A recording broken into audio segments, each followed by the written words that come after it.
La radiodiffusion-télévision française vous présente une production de Maurice Renaud, Les exploits de Nick Carter, le détective américain. Aujourd'hui, La Caverne Rouge. Texte de Jean Marcillac, réalisation Abder Isker.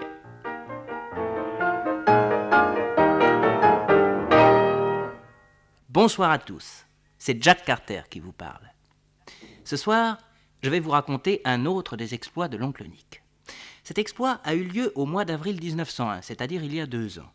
Vous vous en souvenez sûrement, les journaux du monde entier en ont parlé. À cette époque-là, l'oncle Nick se trouvait en Floride pour un temps indéterminé. Il était à Tampa, très exactement. Un beau matin, à l'Atlantic Hotel où il était descendu, on lui annonce la visite d'un certain Eric Barton. « Connais pas, dit l'oncle Nick, faites entrer tout de même. » Et il se trouve en face d'un grand type sympathique, aux tempes grises, bottes courtes, redingote noire et 2 revolvers à la ceinture. Merci de me recevoir, monsieur Carter. Je suis le shérif de Exford. Enchanté, shérif. Exford se trouve, si je ne m'abuse, à 18 km d'ici, en direction de l'océan. C'est exact, monsieur Carter. Je vois que vous connaissez le pays. Oh, notre petite ville est bien modeste. Il y a au milieu de la verdure une rue centrale, avec de chaque côté des maisons en planches, et c'est tout. Mais nous avons une banque, une caisse d'épargne, et le clocher du temple mesure tout de même 22 mètres de haut. Toutes mes félicitations. Asseyez-vous donc. Merci. En quoi puis-je vous être utile?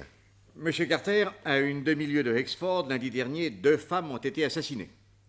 Oui, j'ai lu ça dans les journaux. Et inutile de vous dire que ces meurtres ont causé une très grosse émotion. Et je viens vous demander votre aide pour retrouver l'assassin. Mais la police officielle... Oh, elle s'est montrée au-dessous de tout. Ah. Mais comment avez-vous su que j'étais ici? Ah, mais c'est très simple. Pendant 3 jours, le coroner de Tampa a nagé lamentablement. C'est alors que, le voyant incapable d'en sortir, un membre de notre conseil municipal a émis l'idée de faire appel à vous, monsieur Carter, qui êtes le plus grand détective des États-Unis. Oh, n'exagérons rien. Votre réputation est immense, et nous savons tous qu'elle est parfaitement justifiée. Bref, le conseil municipal m'a chargé de me mettre en rapport avec vous. Je vous ai télégraphié immédiatement à votre domicile de New York, et en réponse, voici la dépêche que j'ai reçue. Oui. NC actuellement en Floride, tout près de Exford. Atlantic Hotel, signé Jacques C. Ah, Jacques C, c'est Jacques Carter, mon neveu et collaborateur. Ah, très bien, très bien. Je crains seulement que vous ne soyez ici en mission et que vous n'ayez guère le temps de vous occuper de nous. Non. Je suis venu dans ce coin pour me reposer, tout simplement. Ah, dans ce cas, nous aurions scrupule à troubler vos vacances. Oh, vous savez, comme disent les Russes, les chats ne rêvent que d'oiseaux. Et si vous venez me parler d'un volatile qui en vaut la peine, je suis votre homme. Comment? Monsieur Carter, vous accepteriez? J'étais sur le point de m'ennuyer, figurez-vous. C'est le ciel qui vous envoie. Oh, alors remercions tous les deux le bon Dieu et bénissons le hasard qui vous a amené si près de Exford. Bien entendu, votre prix sera le nôtre. L'essentiel est de trouver d'abord votre assassin. Après, nous nous mettrons d'accord, j'en suis sûr. Oui, j'en suis certain également. Un cigare? À volontiers. Ah, ceux que l'on fume dans votre pays sont de tout premier ordre. Eh. On voit que la Havane n'est qu'à une journée de bateau. Voilà, je vous en prie. Merci.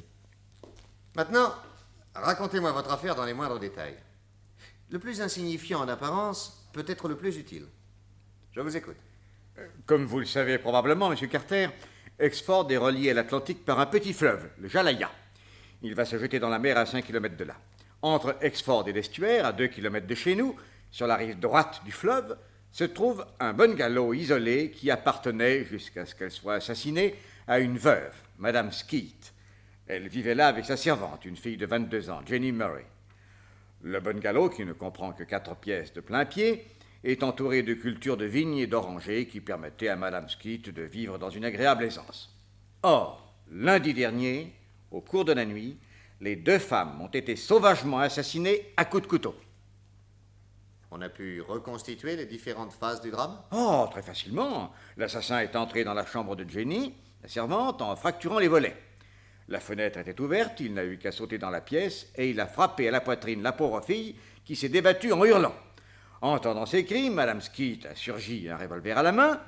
Alors l'homme a bondi sur elle et lui a ouvert la gorge. Nous avons retrouvé le cadavre dans une mare de sang et les doigts de la malheureuse étaient encore crispés sur l'arme. Le mobile du crime. Ah, c'est là ce qui nous embarrasse le plus, monsieur Carter. Le mobile de ce double crime demeure inexplicable. Comment ça? On a pensé tout de suite à un vagabond qui avait tué pour voler. Nous nous attendions à trouver des tiroirs fracturés, des armoires minutieusement fouillées. Eh bien non. Tout était intact. Et il y avait encore dans le tiroir d'un petit bureau 38 $ en billets de banque et de la menue monnaie. Les bijoux? Mais nous les avons retrouvés dans un coffret fermé à clé. On a aussitôt organisé des battues dans la forêt, tout le long du fleuve.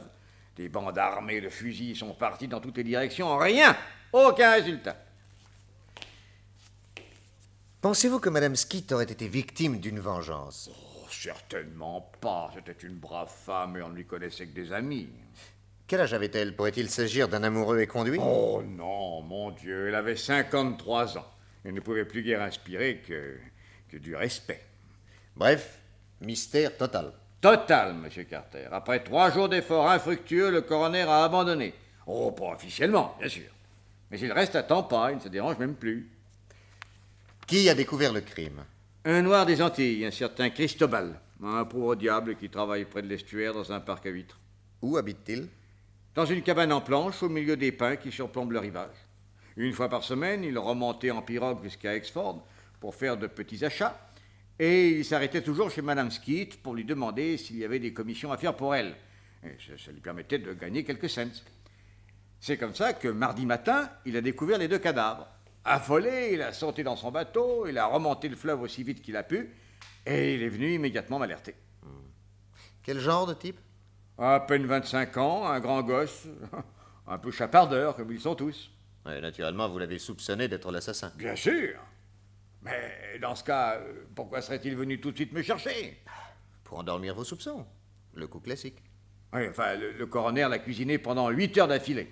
Il n'a absolument rien pu retenir contre lui. Uh-huh. D'autres suspects? Non, aucun. Eh bien, le mieux est de recommencer l'enquête depuis le commencement et de nous rendre sans plus tarder sur le lieu du crime. Vous êtes venu à cheval? Non, en voiture, mais si vous voulez, je vous emmène. Volontiers. Le temps de prendre cette petite valise et je suis à vous. Voilà. Je vous suis.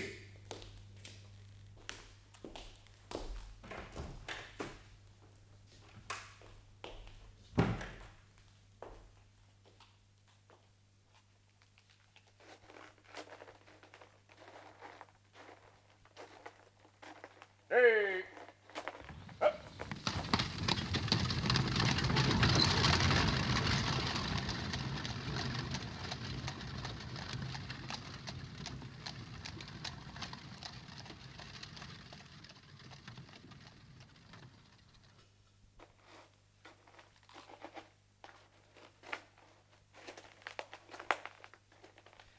Elle est charmante, cette propriété.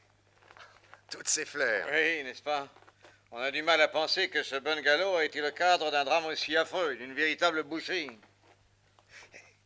Qui est cet homme assis sous la véranda? Un planton. Il reste ici nuit et jour pour que personne ne touche à rien. J'ai moi-même entouré avec de la craie les places où gisaient des cadavres. De cette façon, vous pourrez vous rendre compte avec précision de ce qui s'est passé. Bonjour, Brown. Rien à signaler?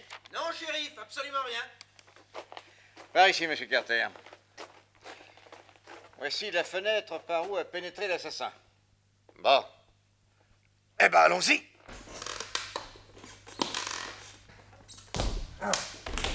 Voilà. C'est la chambre de la servante? Oui. Jenny était couchée. Vous voyez? Le sang a giclé jusque sur le mur. À côté, c'est la chambre de Madame Skeet. Et ici, entre les 2 pièces, se trouvait son cadavre. Ouais. Et qu'a-t-on fait du revolver qu'elle tenait à la main? Le coroner l'a gardé, le barillet était plein. Il n'avait pas eu le temps de tirer une seule balle. Mais si vous le désirez, on pourra vous l'en mettre pour que vous l'examiniez. Non, je ne pense pas que ce soit nécessaire. Les constatations que vous avez faites me semblent toutes parfaitement correctes. Dites-moi, à quelle heure ce Cristobal a-t-il découvert le crime? Vers 6 heures du matin, les corps étaient encore tièdes. Ah. Ces femmes avaient-elles reçu une visite la veille au soir? Je ne crois pas. Elles n'ont pas gardé quelqu'un à dîner? Oh, certainement non. On a retrouvé sur l'évier 2 assiettes, 2 verres, 2 couteaux et 2 fourchettes. Il n'y avait donc pas eu au dîner plus de 2 personnes. Voulez-vous me montrer le tiroir où se trouvait l'argent? Mais oui. Dans la salle de séjour. Voici. Voici. Ouais. Et le coffret à bijoux? Ici, dans l'armoire. Et voilà. Très bien. J'aimerais maintenant retourner dans la chambre de Jenny.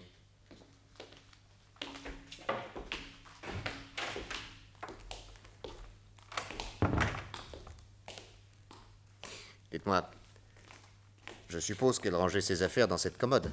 Oui, oui, oui, oh, mais nous avons tout examiné. Où se trouvait son argent? Quel argent? L'argent de cette fille. Ah, nous n'avons pas vu d'argent. Comment? Voyons, elle touchait bien des gages. Elle le versait peut-être à sa banque. Oui, c'est possible, mais enfin, on garde toujours quelques dollars pour les dépenses courantes. Ah, nous n'avons rien trouvé. Et ça ne vous a pas étonné? J'avoue à ma grande honte qu'on ne s'est même pas posé la question. Nous avons pensé qu'à l'argent de la maîtresse et pas du tout à celui de la servante. C'est stupide d'ailleurs. Voyez-vous, shérif, nous sommes parfaitement en droit de supposer que le vagabond a volé le peu d'argent que Jenny avait dans sa commode. Elle se réveille, elle crie, il la tue. Madame Skid surgit et va tirer sur lui. Il l'égorge.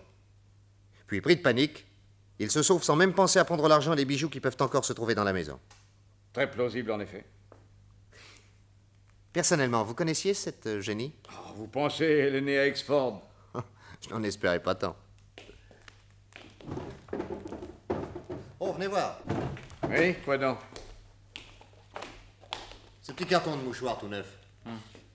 Regardez, comme on l'a imprimé sur le couvercle, il en contenait 6. Je n'en trouve plus que 5. Alors où est le 6e? Il ne peut être qu'au sale pour être lavé. Et où se trouve le linge destiné à la lessive? Dans un coffre du couloir. Si vous voulez bien me le montrer. Voilà.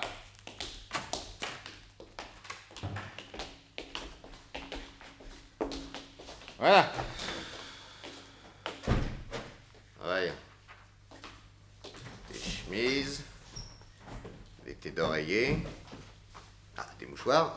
Oui, je vois bien des mouchoirs, mais pas celui que nous cherchons. Mais si, là. Ah non. Alors, regardez bien les 5 mouchoirs dans ce carton. Eh ben, ils sont roses avec un dessin écossais bleu marine et vert. Ceux-là ne sont pas pareils. Shérif, le mouchoir en question a bel et bien disparu. Mais pourquoi attachez-vous tant d'importance à ce mouchoir? Parce que toutes les paysannes de Floride mettent leur argent dans un mouchoir noué aux 4 coins. Ce détail m'avait frappé l'autre jour au marché. Conclusion? L'argent de Jenny a été volé. Et dire que c'est peut-être Cristobal qui a fait le coup. Tout est possible. D'ailleurs, je vais de ce pas lui rendre une petite visite. Je vous accompagne. Non. Non, rentrez dans Exford. Si vous le voulez bien gérer seul. Mais auparavant, je ferai subir à mon extérieur quelques légères transformations. Vous permettez? Mais qu'est-ce que vous faites? Je sors de ma valise ce vieux canetier. Ces lunettes noires et cette veste d'alpaga aux poches bourrées de livres. Maintenant, je change mes bottines pour ces bains de mer un peu fatigués. Et je glisse à mon épaule, là, cet herbier cylindrique. Une grosse loupe, une ombrelle en tussor, et voilà. Alors, que pensez-vous de cette silhouette de botaniste distingué? Merveilleux. Mais comment avez-vous fait pour avoir l'air d'un seul coup si petit? Emboîtement de certaines vertèbres. C'est un truc à moi. Parce que je ne vous l'ai pas encore dit, mais l'oncle Nick est formidable pour se déguiser. Il professe, lui, que l'habit fait le moine.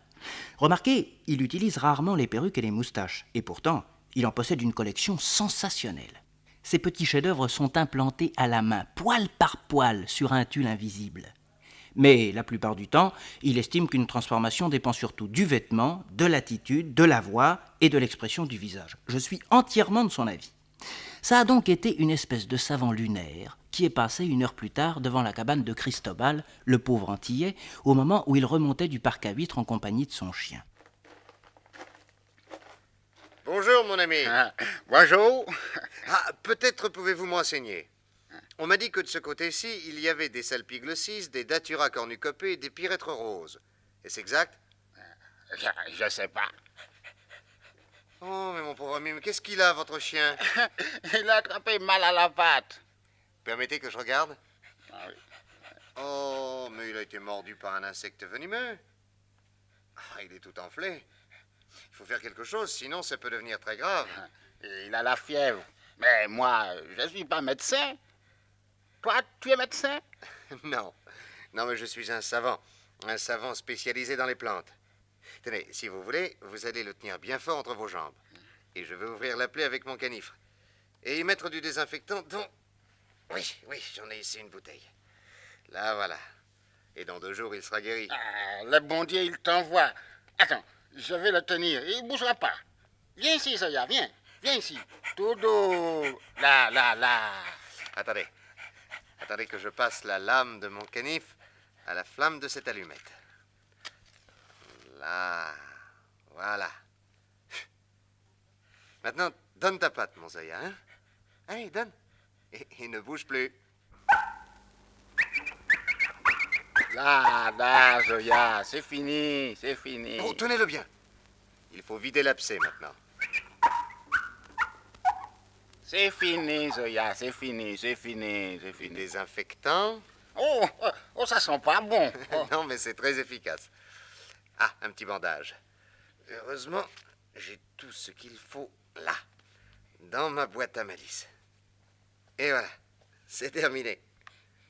Eh bien, tu vois, Zoya, ça n'a pas été terrible. Bientôt, tu courras comme un lapin. Oh, tu ne m'en veux pas de t'avoir fait du mal, hein? Oh, il me lèche, la bonne bête. Ah, il t'aime déjà, tu vois. Eh oui, toutes les bêtes m'aiment bien. Ah, je te remercie, monsieur. Combien tu veux? Pardon? Combien tu veux d'argent? Oh, mais rien du tout, voyons. Alors, un petit verre de rhum? Ah, ça oui, je veux bien. Viens t'asseoir devant ma porte.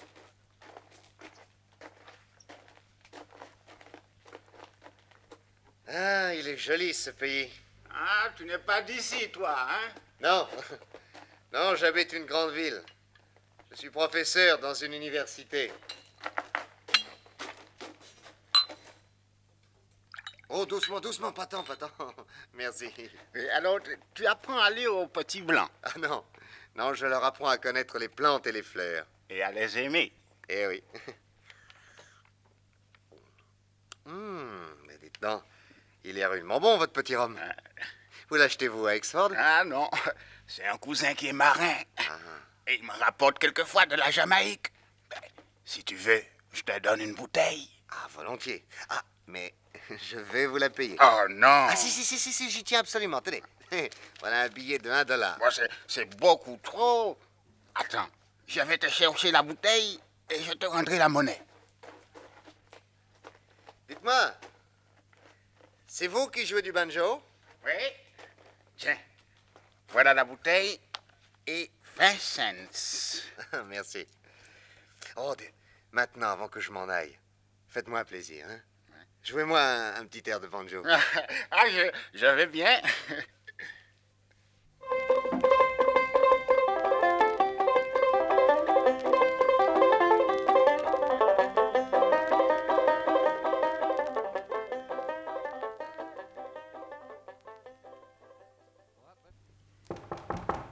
Entrez.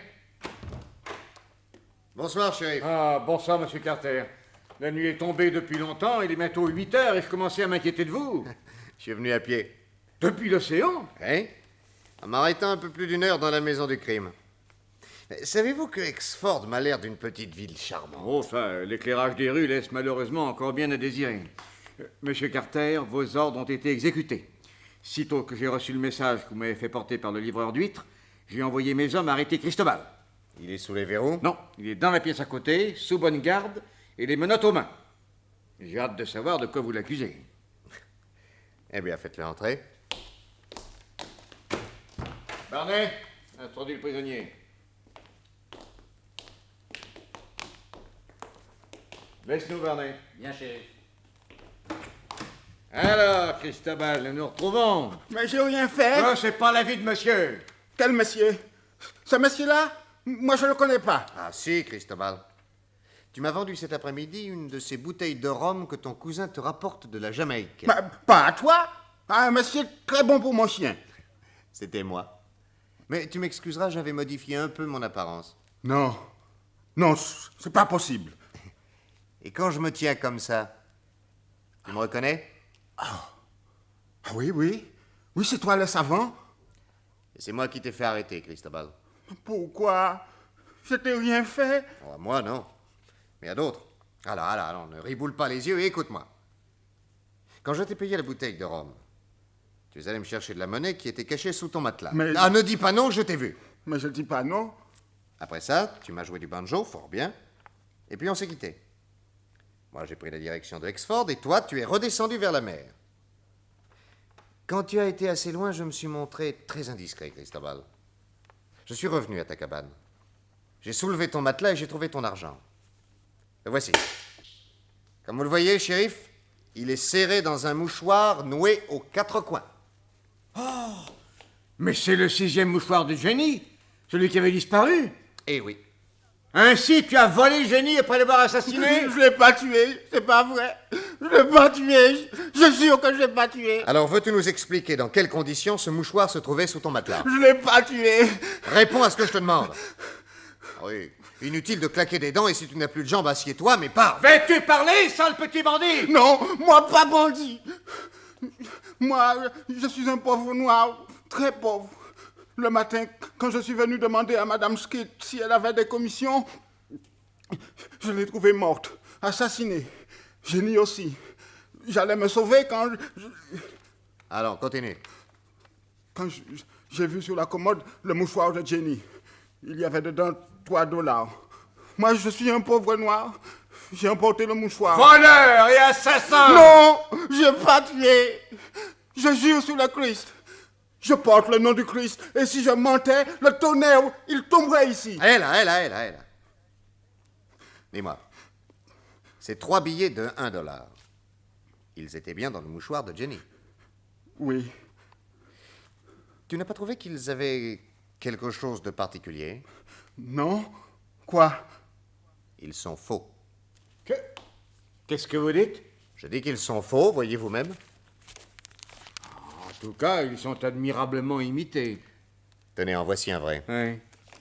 Eh bien, comparez. Ces 2 traits n'ont pas la même finesse, et il y a là, dans le filigrane, cette petite différence. Ah oui, en effet.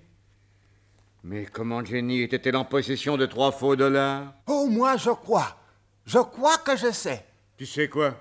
John Cox. C'est sûrement John Cox qui les a donnés à Jenny. Oh, Lanton, tu es fou. Mais qui est cet homme dont il parle? Oh, un brave garçon qui a un lopin de terre et 3 vaches. Il a peut-être un petit faible pour le whisky, mais il vit dans le pays d'une excellente réputation. Je ne vois pas John Cox manipulant de la fausse monnaie. Pourtant, shérif, Jenny avait juré qu'elle irait vous voir pour vous le dire. Primo, Jenny n'est pas venue me voir, et secondo, explique-toi. Le jour avant le crime, je suis allé voir Madame Skate. Je m'approche et je surprends dans le bois, derrière la maison, Jenny en train de se disputer avec John Cox, qui était sous. Et qu'est-ce qu'il disait? John, il disait, « Oui, je peux avoir de l'argent tant que je veux. Alors c'est pas pour me marier avec toi, une domestique. Je peux prétendre au plus beau parti. » Jenny, elle pleurait, furieuse, et elle disait, « Eh bien, va la retrouver, ta demoiselle. Mais moi, je te dénoncerai. Oui, j'irai dire au shérif quel argent tu m'as donné. De quel argent tu te sers. » Alors John, il a crié, « Je t'empêcherai de parler. » Jenny n'a pas entendu. Elle est rentrée dans la maison et John, il s'est couché par terre pour dormir. Dis-moi, tu es sûr qu'il lui a crié « Je t'empêcherai de parler » ? Ah oui, ça alors, je le jure. C'est tout ce que tu as à nous dire? Oui? Eh bien, shérif, je pense que pour le moment, nous n'avons plus rien à tirer de ce garçon. Et bien entendu, nous le gardons. Mais c'est pas moi l'assassin. En tout cas, tu es un voleur. Et de toute façon, crois-moi, tu as intérêt à rester bien à l'abri au fond d'une prison. Jenny a certainement été tuée pour qu'elle ne parle pas. Alors, après ce que toi, tu viens de nous dire, je ne donnerai pas cher de ta peau. Vous avez raison, monsieur Carter. Allez, viens par ici, toi. Allez, Barney, conduis-moi ce gaillard en cellule et surtout qu'il y reste seul. Personne avec lui, tu m'entends? Sa vie est en danger. Viens, shérif. Allez, viens. Shérif, Oui. vous croyez ce John Cox capable d'assassiner 2 personnes pour ne pas être dénoncé? Ah, je ne le connais pas assez pour vous répondre, monsieur Carter. Jusqu'ici, je vous l'ai dit, il a joui d'une bonne réputation. Voilà. Oui, mais il ne peut être qu'affilié à une bande de faux monnayeurs pour s'être vanté d'avoir de l'argent autant qu'il en voudrait. Oh, s'il y avait dans la région une bande de ce genre, un indice si minime soit-il serait bien parvenu jusqu'à moi, voyons. Alors. Mais vous n'avez jamais entendu parler de faux billets en circulation? Jamais. Enfin, très rarement. Il y a environ 2 ans, au drugstore, un billet de $5. C'est l'affaire la plus récente. Eh bien, la vérité, shérif, il circule beaucoup de fausses monnaies dans cette région. Mais c'est si bien limité qu'on ne s'en aperçoit pas, et j'ai tout lieu de croire que l'imprimerie clandestine ne se trouve pas très loin d'ici. Sur quoi vous appuyez-vous pour affirmer une chose pareille? Je vais vous faire une confidence. Je ne suis pas venu en Floride pour me reposer, mais précisément pour tenter, sur la demande de Washington, d'arrêter la bande de faux monnayeurs dont nous parlons. Ça, par exemple. Et je dois dire que le vol de Cristobal et l'attitude de ce John Cox viennent très sérieusement renforcer mes soupçons. Un pays si tranquille.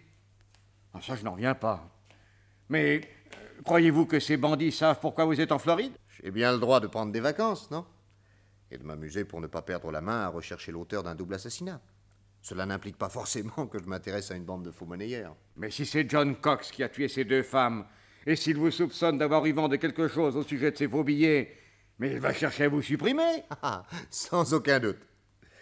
Aussi, je vais m'occuper sans perdre une minute de ce gentleman. Où habite-t-il? Vous voulez l'arrêter? Oh, pas encore. Pour l'instant, je me bornerai à aller faire un petit tour du côté de sa maison. À cette heure-ci? Pourquoi pas? Simple repérage. Et puis, sous la lune, il se passe parfois des choses qui ignorent la lumière du jour. Je vais avec vous. Ah non, mon vieux, non, non. Il est tard, à Exford, on se couche certainement de bonne heure et je ne voudrais pour rien au monde troubler vos habitudes. Mais je ne dormirai pas, vous savoir en danger. Oh, mais je sais me défendre, soyez tranquille. Allez, expliquez-moi plutôt où se trouve la maison de Monsieur Cox. Ah, vous n'êtes pas raisonnable. Allez, faites-moi un petit croquis. Ah, s'il vous arrive quelque chose, je m'en tiendrai un peu pour responsable. Enfin. Alors, voilà la grande rue en direction de l'est. Oui. Hein? Au bout du pays, vous marchez 500 mètres environ. Là. Et ici, vous trouvez sur votre gauche un chemin qui grimpe à travers bois. Bon. Vous le suivez jusqu'à une clairière où il y a un pâturage et une petite maison flanquée d'une étable à vaches. Hein? C'est là. Merci. Et revenez vite. Je vous ai fait préparer une chambre. Elle est juste au-dessus de cette pièce, au premier. Vous en excuserez le peu de confort, je suis un vieux célibataire qui s'entend assez mal aux choses de la maison. Mais cette hospitalité, Monsieur Carter, vous est offerte de bon cœur. Merci, shérif. À charge de revanche quand vous viendrez à New York. D'accord. Vous avez bien vos revolvers? Oh oui, et je sais m'en servir. Alors, soyez prudents et à tout à l'heure. À tout à l'heure.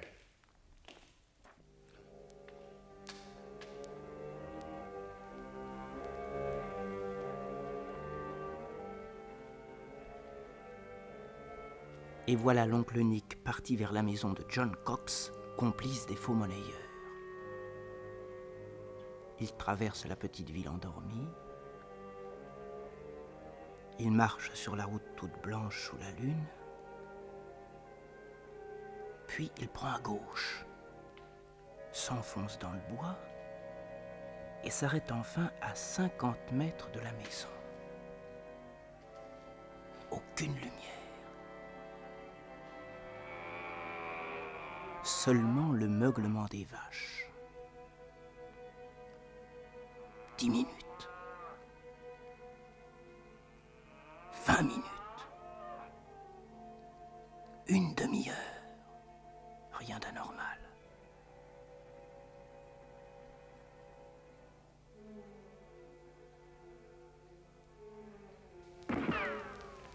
Une balle vient percer le chapeau de Nick Carter qui riposte.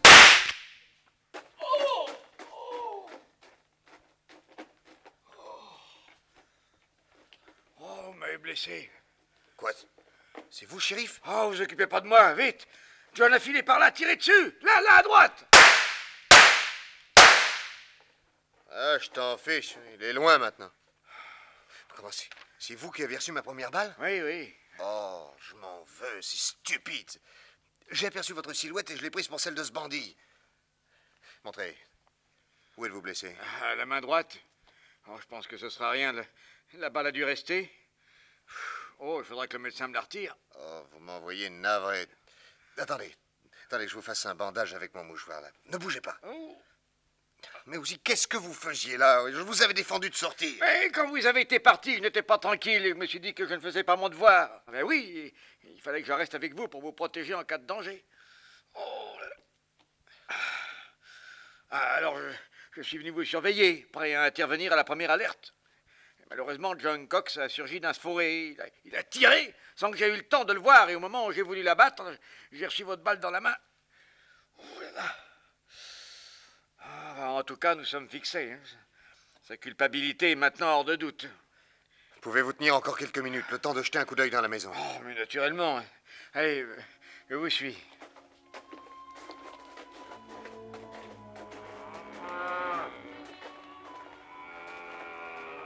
Qu'est-ce qu'elles ont à meugler comme ça? Ah oui, c'est curieux. Ah bah, elles sont peut-être malades. Oh, mais on n'y voit plus rien. Attendez, j'ai ma lampe électrique. Regardez, Quoi donc? ces vaches n'ont pas été traites depuis au moins 48 heures. Mais ce type est devenu fou, ma parole. Allez, entrons dans la maison. Oui. Eh ben, la porte est fermée à clé. Oh, j'ai tout ce qu'il faut.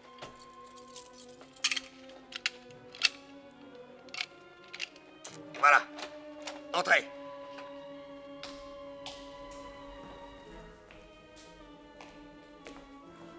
Je ne vois rien d'anormal. Ah non? Si ce n'est que voilà du pain dur comme du bois et dans cette assiette des aliments qui commencent à moisir.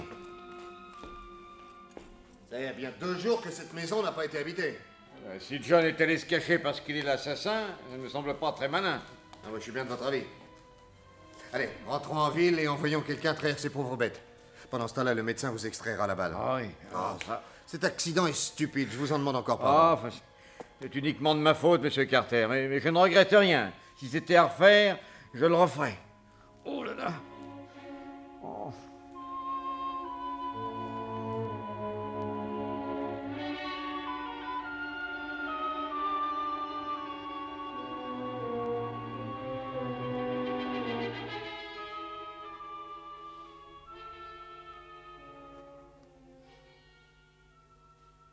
Le lendemain, l'oncle Nick passa la matinée au chevet du shérif, qui, entre 2 grimaces de douleur, s'efforçait de sourire. Puis, tout l'après-midi, il interrogea les habitants de Hexford pour essayer de reconstituer l'emploi du temps de Jenny et de John Cox.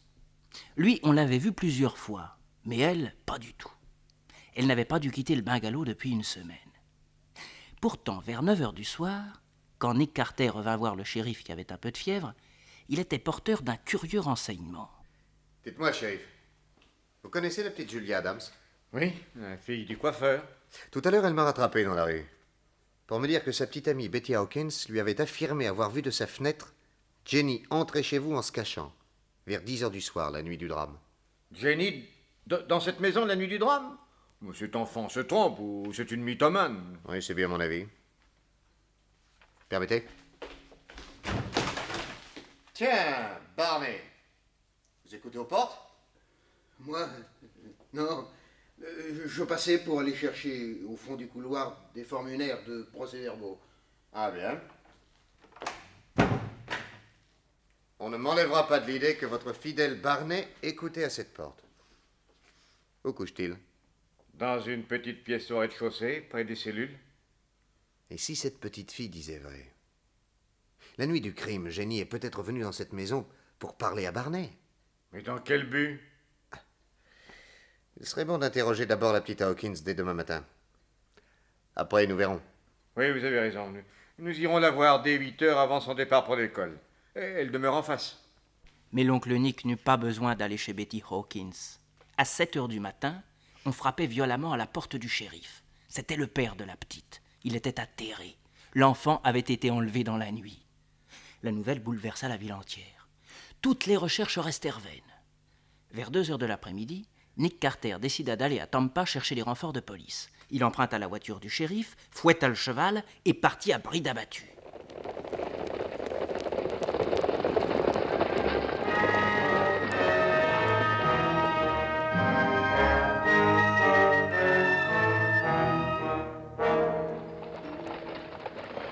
Soudain, 4 kilomètres plus loin, en traversant la forêt,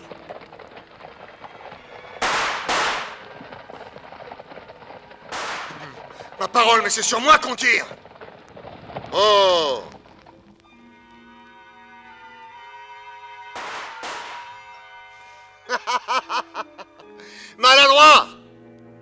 inutile de te cacher, je t'ai vu. Et je vais te montrer que je tire mieux que toi.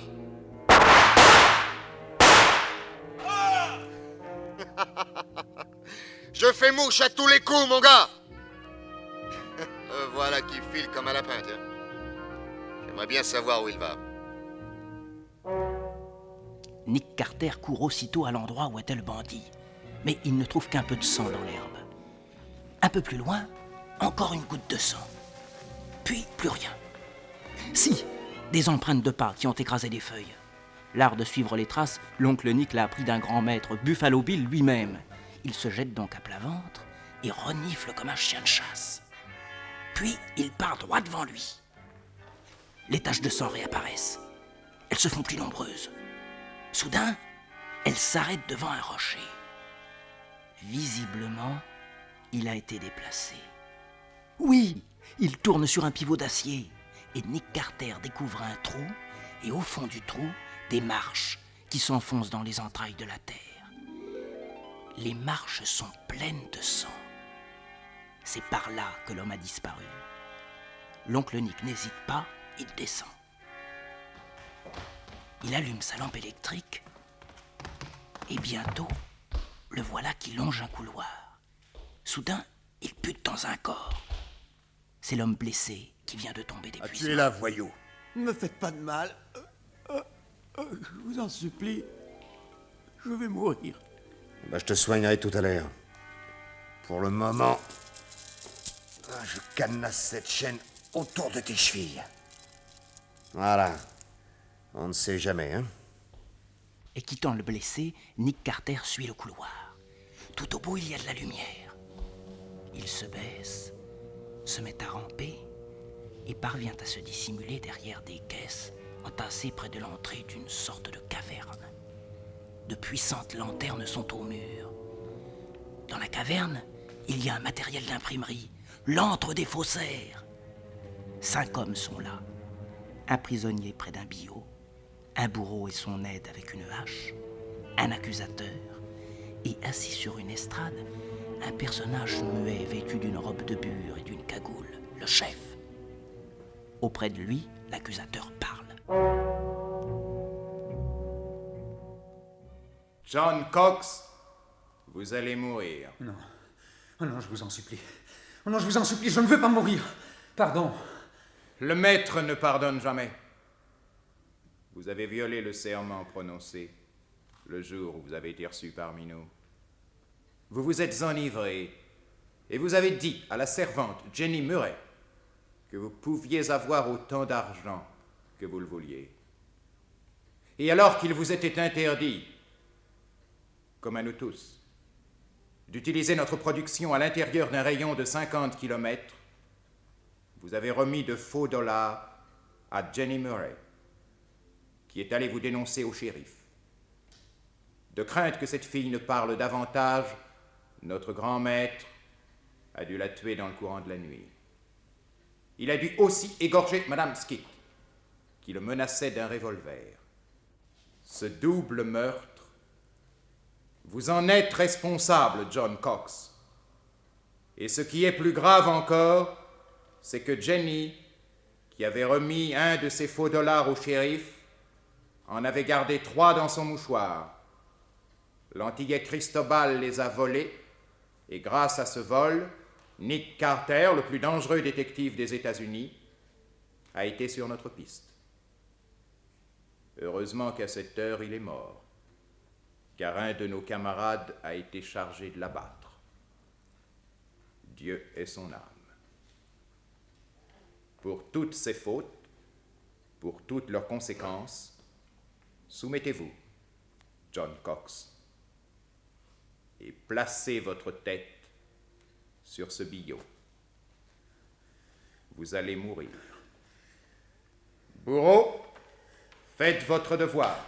Non, laissez-moi. Je ne veux pas, je ne veux pas. Allons, allons. Laissez cet homme! Nick Carter, sauve qui peut. Le premier qui bouge, c'est là-bas. Un revolver dans chaque main, 6 balles dans chaque revolver, il y a largement de quoi envoyer 5 bandits dans l'au-delà. Allez, toi le bourreau, détache les mains et les pieds de ta victime. Je vous le défends.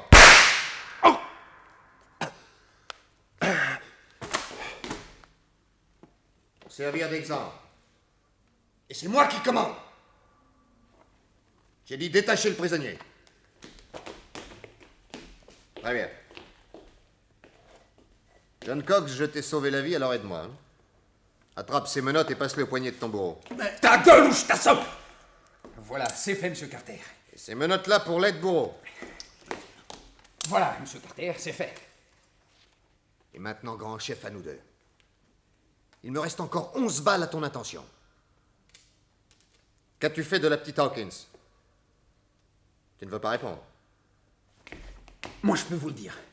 Elle est enfermée là à côté, dans un cachot. Qui a la clé? Le grand maître. Alors, grand maître, donne la clé. Donne-la ou je tire. À la bonne heure. Tiens, Cox, prends-la. Mais qu'est-ce qui vous est donc arrivé, chef? Vous aussi, vous portez un bandage à la main droite? C'est pour ça que vous n'avez pas tiré sur moi, hein? Cox, prends cette corde qui te ligotait si bien. Ficelle-moi ton patron et rapidement. Ah. On se laisse faire bien gentiment. Voilà qui est raisonnable. Dame, 11 balles dans la peau tout de suite ou la corde au cou dans 6 mois. Il vaut peut-être mieux attendre 6 mois. On ne sait jamais, n'est-ce pas, chef? Tant qu'il y a de la vie, il y a de l'espoir. Ah, voilà, monsieur Carter. Ah, il ne peut plus bouger. Maintenant, dites-moi, vous autres. Vous savez qui était votre grand chef? Non, on ne l'a jamais vu qu'avec sa cagoule. C'était l'autre qui est là par terre qui transmettait les ordres. Eh bien, vous allez le savoir. Je me réserve le plaisir de lui arracher moi-même sa cagoule. Regardez. Le shérif. Oui, mes amis, le shérif. Le shérif qui ne parlait jamais pour ne pas être reconnu. Le shérif qui, dès le premier soir de mon arrivée, m'a tiré dessus. Le shérif 2 fois assassin, bien décidé à voir ma peau et à faire couper la tête de John Cox. Le shérif, enfin, qui n'a peur d'une petite fille. Mon excellent ami, qu'avez-vous à dire pour votre défense? Vous ne voulez pas parler. Vous avez raison. Comme dit le poète, les âmes se pèsent dans le silence, comme l'or et l'argent dans l'eau pure. Et voilà. Tout ce joli petit monde a été emmené en prison, la petite Hawkins a été rendue à papa-maman, et quand l'oncle Nick a été de retour à New York, oh, mes amis, qu'est-ce qu'on l'a fêté! Les petits plats dans les grands, foie gras, champagne, et bien entendu, notre petit 4 mains. À la semaine prochaine.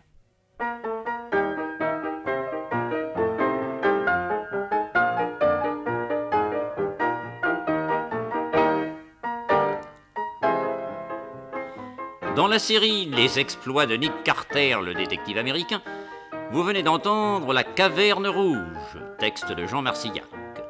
C'est une production de Maurice Renaud. Prise de son René Cambien, bruitage Géo Valery, assistante Odette Brianne, réalisation Abder Isker. Avec dans le rôle de Nick Carter, Michel Gatineau. Et Georges Hubert, Maurice Nazil, Henri Jouff, Christian Delmas, Robert Liensol, Jacques Play. Le récitant, Jack Carter, neveu de Nick Carter, Pierre Pernet. Vous entendrez vendredi prochain à 20h30 sur cette même chaîne un nouvel exploit de Nick Carter, La fenêtre qui tue.